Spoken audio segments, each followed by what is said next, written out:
Namaskar, welcome to Devakshar. We will continue with the book How to Overcome Mental Tension by Swami Gokulanadaji Maharaj. Today we start the next chapter, a new lecture, Impact of Meditation on Mental States. Maharaj says, as we have discussed already, one of the best ways of overcoming mental tension is to practice regular meditation. It is a tried and tested technique. While practicing meditation, it is not necessary for us to be wedded to any particular philosophy. Even an agnostic or an atheist can practice meditation. It is a tool which can be used to rise above emotional stress and overcome mental tension. Each of us should therefore earmark a certain amount of time each day for practicing meditation.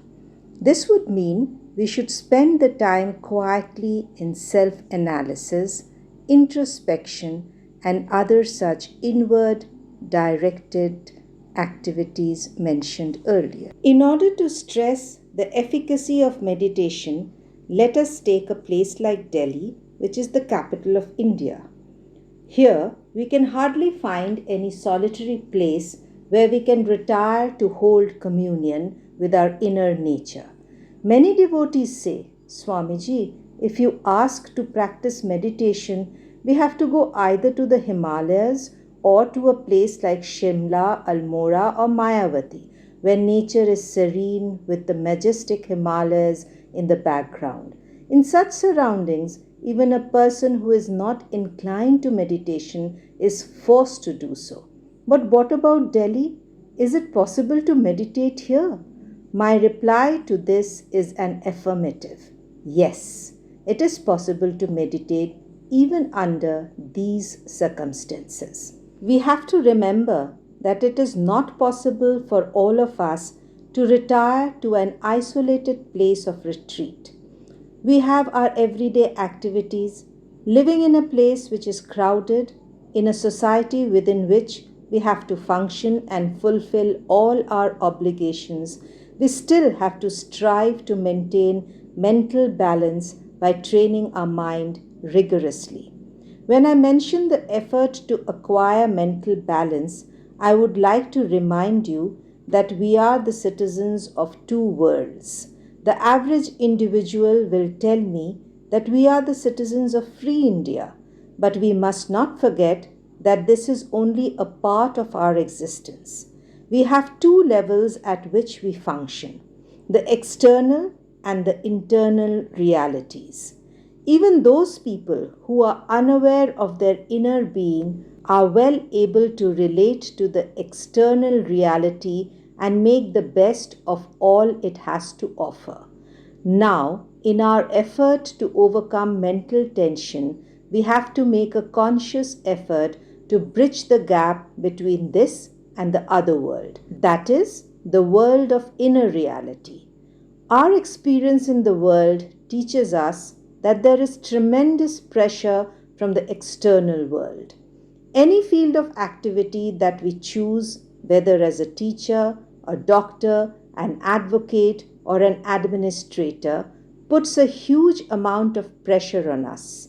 Under this pressure, we often lose control over ourselves, and then an integrated life becomes impossible. We may want to lead a balanced life, but the socio-economic pressures create many disturbances and we lose our mental balance. We therefore need some technique that will bridge the gap between our external disturbances and inner dimensions in order to maintain a tranquil frame of mind. And that technique is called meditation.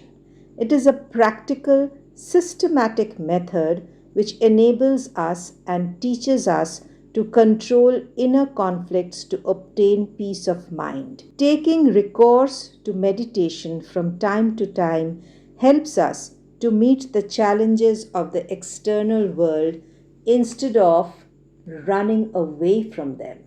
We are not talking about the total absorption of mystics who retire permanently into the solitude of the Himalayas and get immersed in meditation.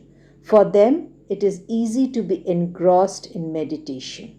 Also, we cannot agree with the dictum that only by going to secluded places we can meditate. We can meditate anywhere as long as we have trained our minds properly. Otherwise, even in the Himalayas, we may fail to practice intense meditation. Wherever we go, the mind goes with us. The aim is to learn to keep it under control. Then we shall be able to maintain its tranquility even in the midst of our extremely busy schedule. To train the mind properly and learn the true technique of meditation, we have to face our experiences and not run away from them. We can live in the world and enjoy ourselves well without being affected by the rush and stress of the modern world. We have to learn to perform our tasks diligently and yet be above the stress and strain of emotional conflicts or of excessive involvement. This is possible when we know how to practice meditation in action. Clinical experiments have proved that one of the main causes of emotional disturbances and mental tension is the ignorance about our own self. The result is that we are born, we grow up, develop, decay, and die. And this rare human birth goes in vain. We never become conscious of the reality in us, the self in us, the Atman in us. Life becomes fulfilling and meaningful only when we are able to comprehend our true divine nature. From the beginning of our life, we are not trained to discover our inner self. As we grow up, we have consciousness only of our apparent self. We never explore the possibilities of discovering real happiness away from the mundane external objects into a dimension that is within us. Once we are aware of the futility and transitoriness of externals, we turn our gaze inwards and through meditation we try to reach that real peace and contentment that lie hidden. We have to therefore pause and ponder for a few minutes each day to get charged with spiritual energy. This is meditation. It equips us to face any challenge and win. If we focus too much of attention on the material goals of life, we are dragged away from the inner reality. If we are always obsessed with the external world, the material comforts and the outward dimensions of life, it will be very difficult for us to overcome mental tension. However much we enjoy all that the world has to offer, we cannot avoid a sense of fear, uncertainty, and depression. These can be cured only with the help of meditation. Through meditation alone, we can discover our real self, which is the source of tremendous strength. Swami Vivekananda used to say that everyone should be taught about their divine nature. Once we have roused our divine nature, we shall be able to tap the strength hidden there. This becomes possible when we practice meditation. In the next episode, Swami Gokulanadaji Maharaj will discuss the practice and methods of meditation. Hope you enjoyed the video. For more like these, stay tuned to Devakshar. Do subscribe to our channel and share the videos with your friends and family. And do not forget to press the like button. Thank you so much for being with us.